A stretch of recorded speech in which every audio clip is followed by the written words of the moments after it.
चंद्रावली? वो कृष्ण है ना, उसने मेरे प्रेम को ठुकरा दिया राधा। मैं भी तुमसे प्रेम करता हूँ चंद्रावली।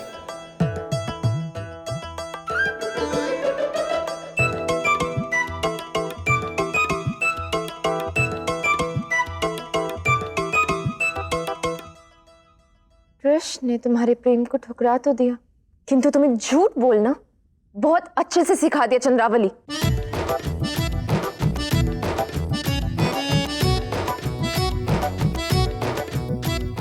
क्या? ये तुम क्या कह रही हो राधा? बनो मत, सब जानती हूं मैंने तुम्हारा पीछा किया था और तुम्हारे और कृष्ण की बातें मैंने स्वयं सुनी। क्या? तुमने मेरा पीछा किया, मुझसे छल किया? छल? छल का प्रारंभ तो तुमने और कृष्ण ने मिलकर किया है।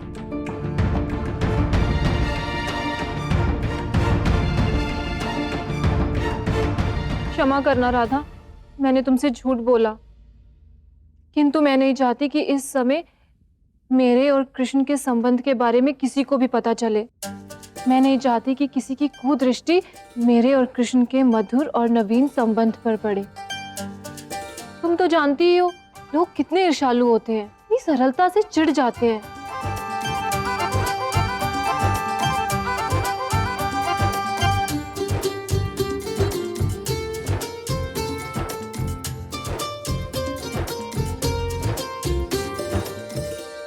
बोलो ना राधा, तुम तो मेरी सहायता करोगी ना राधा, इस बात को और हमारे प्रेम को गुप्त रखने में? तुम्हें इससे कोई बाधा या समस्या तो नहीं है ना? मेरा अर्थ है, मैं जानती हूँ कि तुम दोनों का भी प्रेम था कभी, किंतु तुम मेरी बहन हो और मैं तुम्हारा साथ चाहती हूँ। बोलो ना राधा, दोगी ना मेरा साथ? अवश्य, मुझे तुम्हारे प्रेम से कोई समस्या नहीं। वैसे भी ये तुम्हारा जीवन है, यदि तुम इसी में उलझना चाहती हो तो यही सही।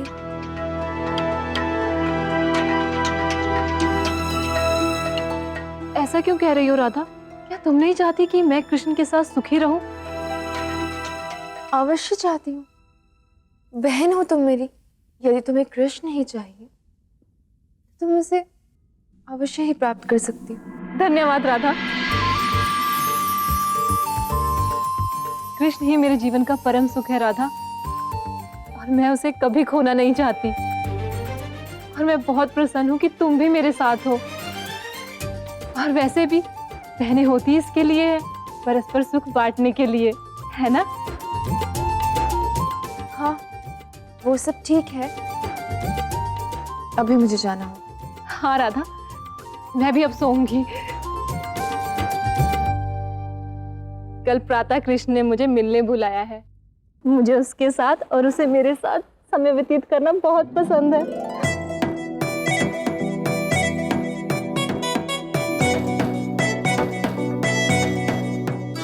इतना कैसे बदल सकता है कृष्ण? उसे मेरे बुलाने पर तो समस्या होती थी, और अब देखो स्वयं चंद्रावली को बुला रहा है, उसके साथ समय व्यतीत कर रहा है, उससे प्रेम कर रहा है। सत्य ही है कान्हा, ईर्ष्या की ये डगर तो अत्यंत कठिन प्रतीत हो रही है। मैंने राधा को इससे पूर्व तुमसे इतना अधिक दूर जाते हुए कभी नहीं देखा।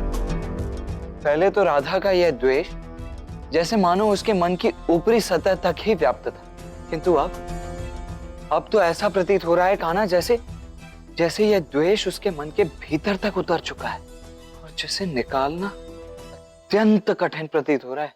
हाँ देव,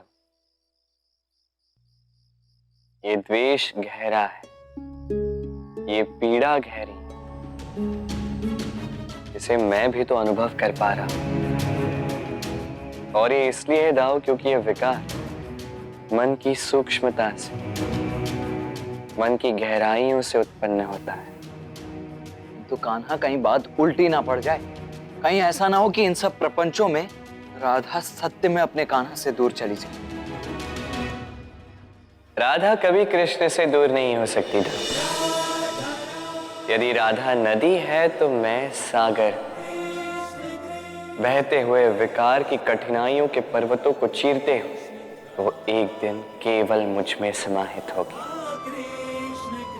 राधा कृष्ण कभी अलग नहीं होंगे तब।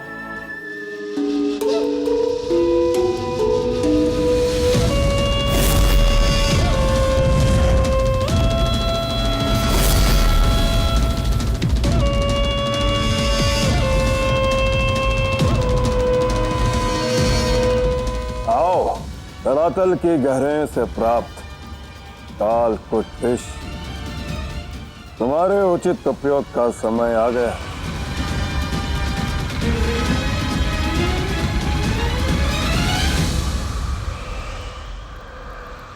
अब या तो वो कृष्ण मरेगा या वृंदावन का प्रत्येक वासी, स्त्री, बच्चे, वृद्ध। विनाश तो अब होकर ही रहेगा।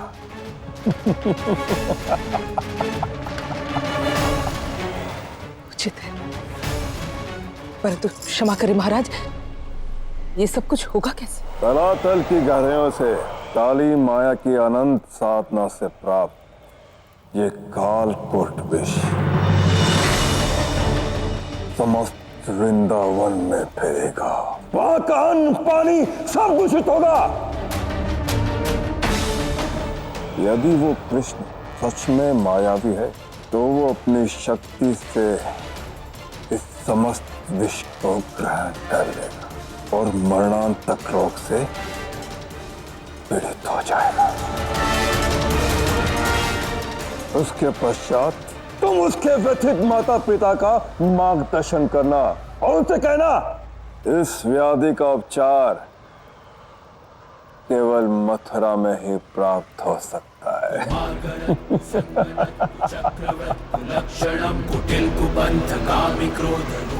फिर वो कृष्ण मथुरा में आएगा और उस दुर्बल मृत्यु शैया पर पड़े हुए कृष्ण को मैं अपने इन्हीं हाथों से बड़ी सरलता से मार दूंगा। मैं अपने काल का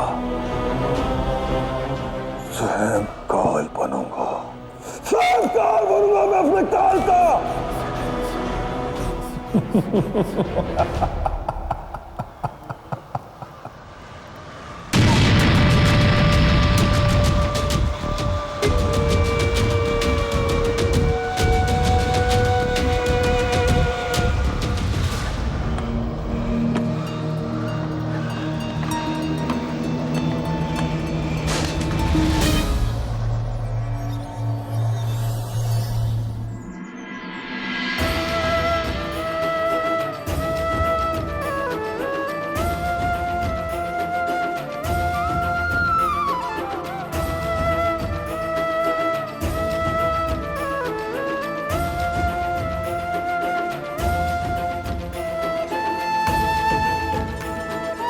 मैं क्यों प्रसन्न हो रही हूँ?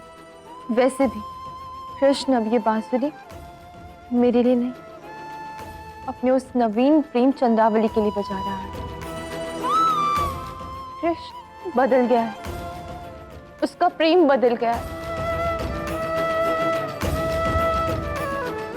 बस बहुत हुआ, मुझे अब कुछ ना कुछ करना ही होगा।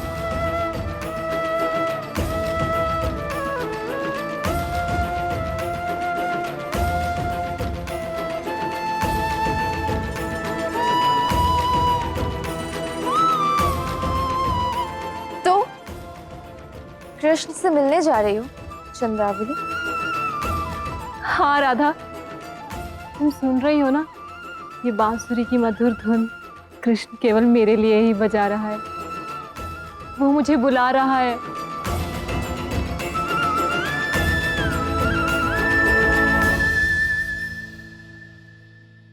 और सुनो राधा, तुम्हें स्मरण तो है ना, मेरे और कृष्ण के प्रेम की बात किसी के भी समक्ष प्रकट नहीं करनी, अभी इसे गुप्त ही रखना है। और सुनो राधा, तुम घर के सारे काम संभाल लेना। अब से मुझे केवल हर क्षण, हर पहर केवल और केवल कृष्ण के साथ ही व्यतीत करना है। मुझे प्रेम को अनुभव करना है राधा। अच्छा, तो चंद्रावली से इतना प्रेम कि तुमने ये सब स्वयं उसे कहा है। तुम रुको बहन, मैं आ रही हूँ तुमसे मिलने कृष्ण।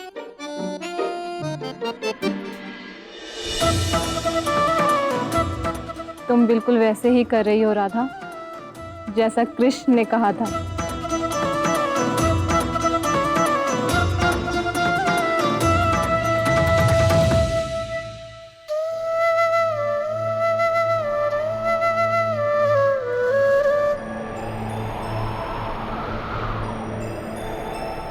आओ राधे, आ गई तुम।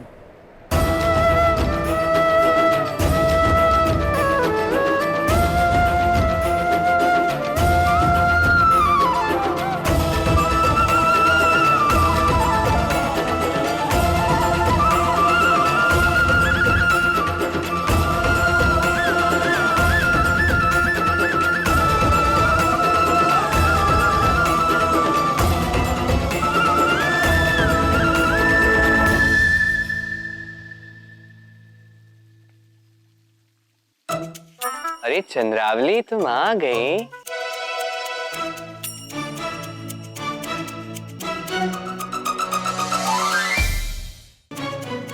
अरे राधा, तुम यहाँ कैसे?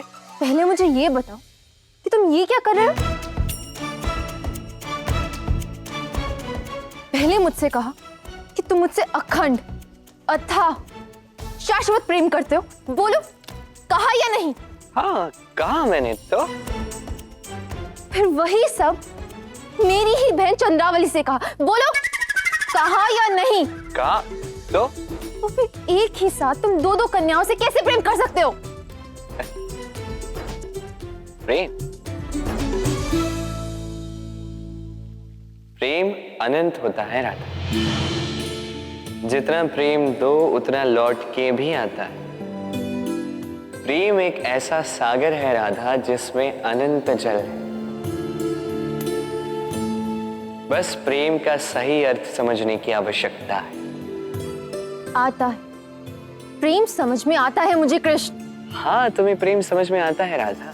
बस प्रेम में समझ आनी अभी शेष है। बस ऐसे ही अपनी उलझी उलझी बातों में मेरी बहन को फंसा लिया तुमने। हंसी केवल तुम हो राधा। चंद्रावली के तो सब ज्ञात है। अच्छा, और क्या जानते हैं चंद्रावली? कि तुम मुझसे और उससे एक साथ प्रेम करते हो? चंद्रावली को ज्ञात है कि मैं उससे केवल एक मित्र की भांति प्रेम करता हूं। और मुझसे?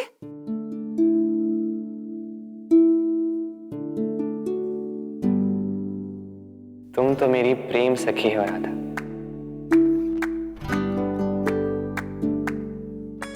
अब ये कौन सी नई परिभाषा? क्या भिन्नता है इसका? अंतर है राधे। चंद्रावली मेरी मीत है और तुम मेरी प्रीत हो राधे।